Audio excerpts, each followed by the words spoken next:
All right, let's talk about the Denver Broncos, who are in such a unique spot. Obviously, last year they had so much dead cap with Russell Wilson and still found a way to make the playoffs. So now it is how can they build off of that? How can they go from being the 7th seed and getting beat relatively badly against a really good Buffalo Bills team in the wild card round? Although that game was competitive for a while, but still, ultimately, being a team that can make the tournament, but how can they go from that to being a team that can actually really compete in the tournament? Well, let's look at where they're at currently.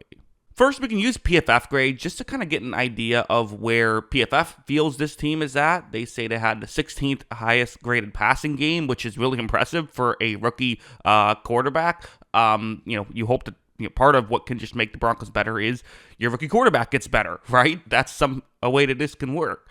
The receiving is probably the biggest issue according to PFF, 28th graded receiving room, and I would agree with that. I think they need to improve in that department. Best pass blocking, though, that's what you love to see if you're a Broncos fan. Still good run blocking team, not the best rushing team according to PFF, and the defense was actually it graded good, but I think they ended up being greater than the sum of their parts, so to speak. They really were a great unit last year in terms of actual results.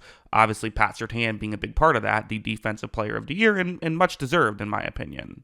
As for their cap space, their cap situation, you have currently in 2025, they will have $34 million eligible. Keep in mind, they're still paying Russell Wilson $32 million this year. So that's part of why usually you get a little bit more with a rookie deal. The 2026 year is kind of when you get more of that because you have Wilson fully off the books at that point. However, for key free agents, there's really hardly anybody. I mean, DJ Jones and Javonte Williams are guys you would like to keep. The number next to them is the millions I would project them to get in free agency.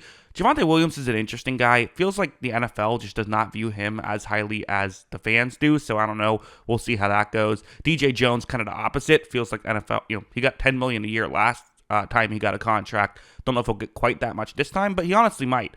People really value that position in the NFL. So, two players that you would like to keep, but ultimately, there's not a ton of other key free agents they have to sign. They're actually very good in this department. So they could go after if Chris Godwin hits the market, they could go after him. If T. Higgins hits the market, they could go after him. Although it seems like Higgins is going to be tagged, but you get the idea. There are players they could go after, or maybe you just try and fill out the roster that way. Of course, drafting tends to be the easiest way and most surefire way to get a really good player, but there could be some ways to attack the receiving core in free agency if that's the way they try to go, and they could be okay. They also could say, hey, let's just maybe save up a little bit, make 2026 really our year where we kind of go all in a bit.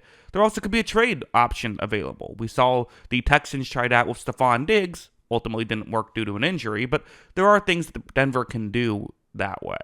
So ultimately, there's only so much to talk about with the Denver Broncos because they don't have a ton of cap space to go out and sign free agents, but they do have some. They can make some small moves, and that's probably going to be the way they can try to improve, is make some small moves and get a step up from Bo Nix. Part of what could help Bo Nix simply is to get better receivers. Now, Sean Payton has never been someone who loves to spend a ton on receivers. He kind of trusts that he can scheme guys open, but he also isn't stupid and knows that having talented receivers makes it easier to scheme guys open.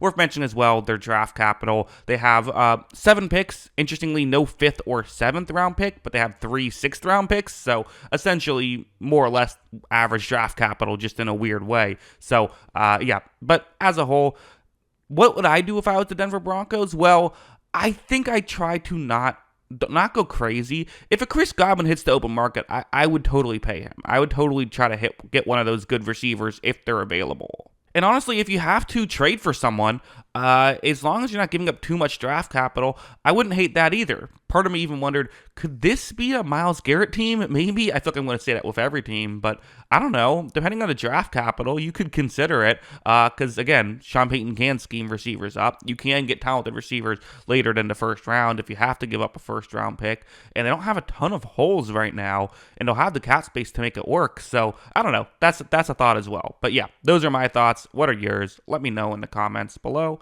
Always love hearing from you. And of course, as always, thanks for watching.